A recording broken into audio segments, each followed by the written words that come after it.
Hey everyone, welcome back to Miss Little Void. If you've been following along, you know things are getting deeper, more tangled, and more emotional with every part. Today, we continue Jenny and Samara's journey, so grab your headphones, settle in, and let's dive right into part 7 of Digging. Jenny lay in bed, staring at the ceiling. Her mind was racing. Flashes of Samara brushing hair from her face, laughing at her bad jokes, tapping her head softly with a quiet, "Anything for you." Jenny, whispering to herself, "Stupid heart." But it was already too late. Whatever this was, it wasn't just a distraction anymore. It was something she couldn't untangle from. And for the first time in years, Jenny felt scared. Not of getting caught, not of being exposed. She was scared of falling for someone who might not even know who she really was. She talked to herself, trying to understand. Why am I even doing this? Being alone meant peace. Being single meant freedom. I had lived without needing anyone for years. No explanations, no guilt, no risks. So why was I letting myself get dragged into this mess? Why was I hesitating? Jenny sat cross-legged on her bed, the soft glow of her laptop lighting up her face as she opened her old website. She stared at it for a moment. Her brand, her code name, her rules, her escape. The cursor blinked against the screen, waiting for her next move. After a pause, she began typing her reply to the client, each word carefully chosen. I think there's no dirt on her. I've looked. I've been close. And I believe you should accept that. I'm dropping this case here. If you feel I haven't delivered, I'll refund your second payment. No hard feelings. She hit send and leaned back, expecting that to be the end of it. For a couple of hours, silence. Jenny almost thought that was it, that maybe he'd just disappear. But then his reply arrived, with short, sharp, and manipulative words. I don't want the money back. I want the progress you promised. Last time you said you were getting closer. Now you're chickening out? Jenny clenched her jaw, irritation bubbling up. She typed back immediately. Look, I did get close. I've tried everything. But how can I show you something that simply doesn't exist? A few minutes passed. Then another message came, more composed, but colder. All right. Let's say she's clean. Maybe I was wrong. Then consider this a small final task. Next month is the budget bidding event I told you about. A day before it happens, just give me the documents and plans Samara's team has prepared. If your data checks out after the bidding, I'll pay the final installment. Jenny stared at the screen, the words circling in her head. A single task, one delivery. Not lies, not spying, just documents.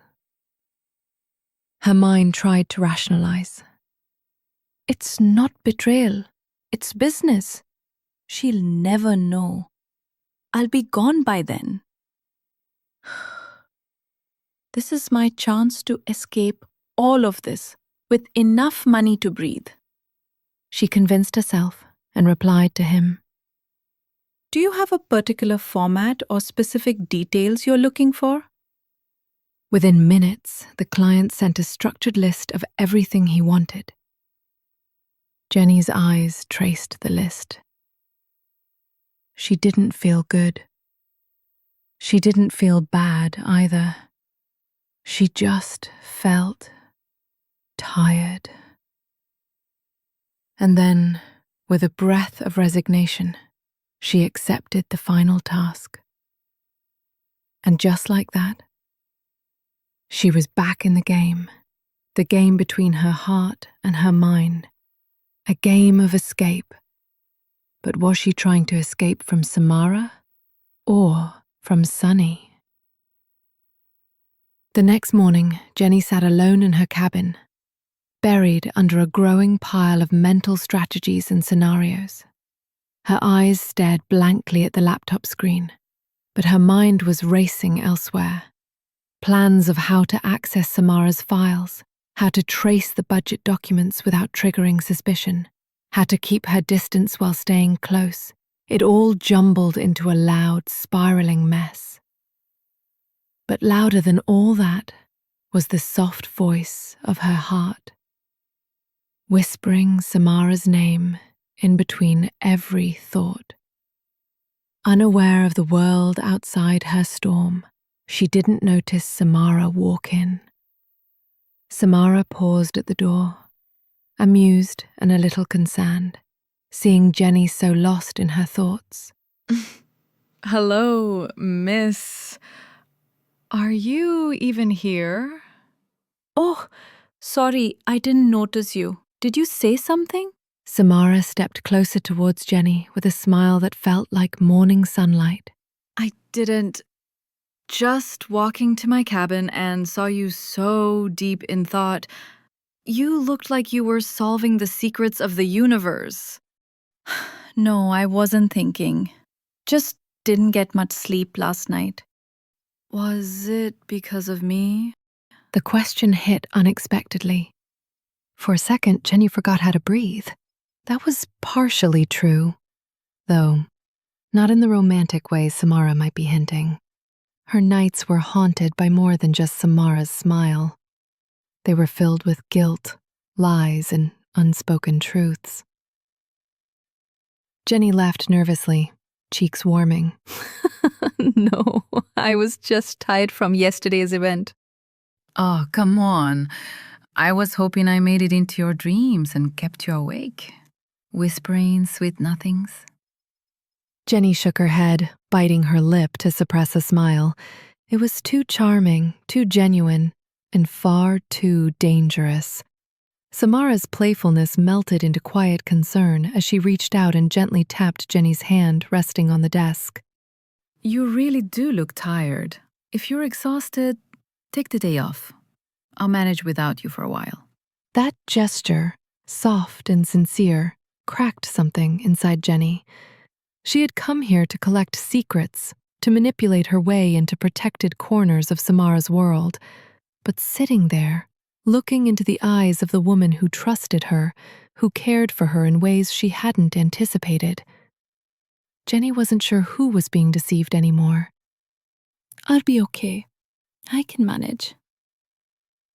But inside, she knew she wasn't managing. She was sinking. And Samara, unknowingly, was becoming the weight and the lifeline at the same time. That afternoon, Jenny was seated beside Samara, helping her organize a few folders. I need to prep this before I meet with the finance and engineering teams tomorrow.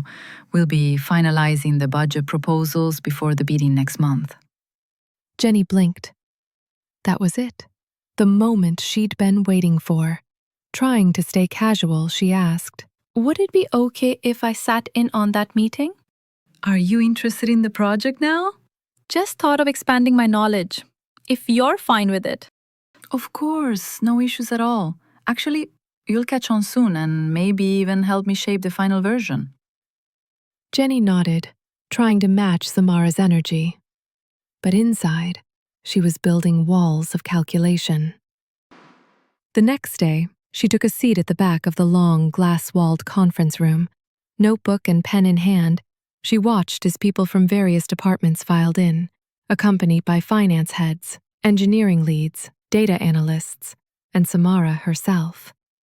There was a subtle charge in the air, not of tension, but of passion.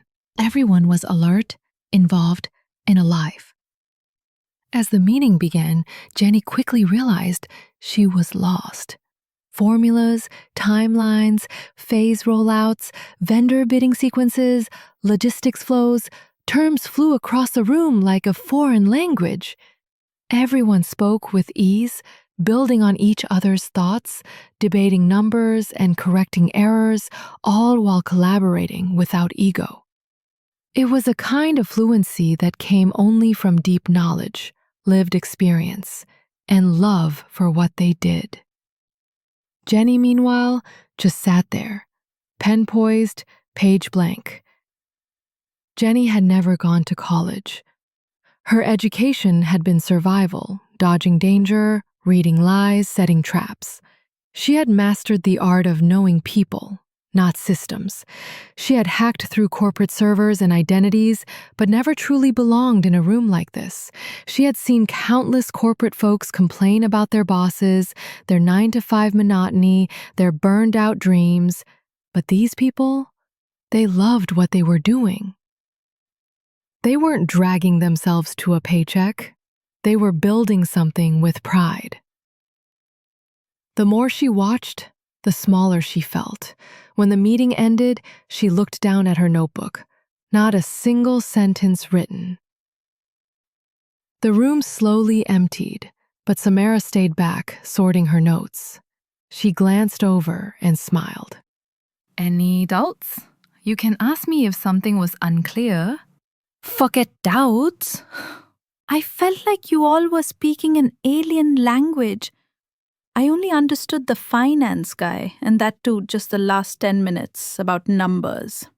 Because numbers are the same in every galaxy, apparently. Don't beat yourself up. You're already great at what you do. You'll catch up, believe me. Jenny managed a small smile, but her eyes didn't hold the same light. Back at her desk, the room now empty, Jenny slumped into her chair and stared blankly at her untouched notebook. She couldn't explain what she was feeling. Shame? Frustration? A sense of being wrong for this place? She leaned back, arms crossed, heart heavy. Should I even continue this? Isn't it better to drop now, before I do something I can't undo? And just like that, her mind slithered in like smoke, cold and cunning, chickening out. Her client's message echoed in her head. She closed her eyes and took a breath, long and tired. One more month, she thought. Just one more month.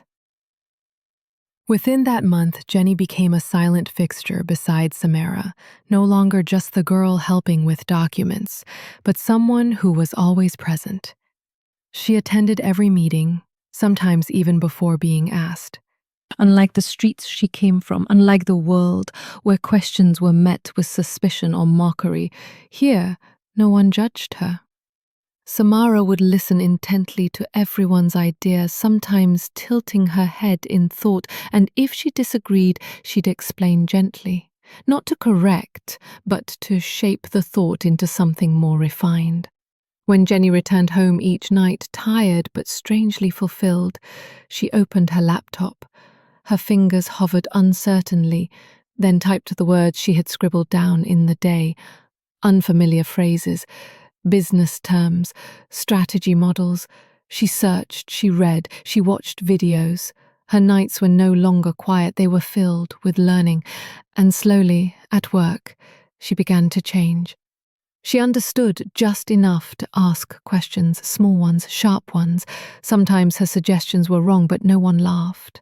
They listened, and little by little, Jenny realized she wasn't just sitting in the room anymore, she was part of it. As her understanding grew, so did her admiration. She saw how the team worked, researching, analyzing, debating every detail as though precision itself was their lifeline. They argued fiercely, but only because they cared. And for Jenny, who had spent her life running, surviving, hiding, this was a kind of warmth she never knew she needed. She watched them closely, how they stayed late not because they had to, but because the work mattered, how they checked each other's drafts, recalculated data, revised again and again, not for perfection, but for pride. One evening, As the sun melted into the horizon and the office lights hummed softly, Jenny passed a young man hunched over his laptop. His eyes were tired but focused. Why push yourself so hard? If there's a delay, Samara would understand, right? Of course she would. No one here is forced. There are weeks when I leave early without a word. But when the work matters, why drag it out? If I can give my best now, why not? Jenny stood silent, his words pressing into her. Her mind drifted to all the times she'd seen Samara walk to someone's desk not to demand but simply to check in. The day she cancelled her own meeting just to sit beside a junior designer having a panic attack. This wasn't pressure, this was pride, ownership, trust, and in that moment, something clicked. Samara's strength wasn't in powerful allies or in clever speeches, it was in her presence, her calm, steady trust in people, her refusal to micromanage, her quiet support when times grew dark. That was why people gave more than their job descriptions. That was why they stayed late, why they innovated, why they believed. That was why she had won the last bidding war. Not with louder proposals or bigger investors, but because her people carried her forward. That night, Jenny opened her notepad. For once, it wasn't blank. At the top, she wrote, People don't build companies. Here, people build people. And those people become the face of this company. She doesn't rule. She leads. Thanks so much for listening to Part 7 of Digging. If you enjoyed this episode, don't forget to like, comment, and subscribe. It really helps more GL readers discover our stories. And if you're as curious as Jenny is about what happens next, stay tuned for Part 8, coming soon, here on Miss Little Void.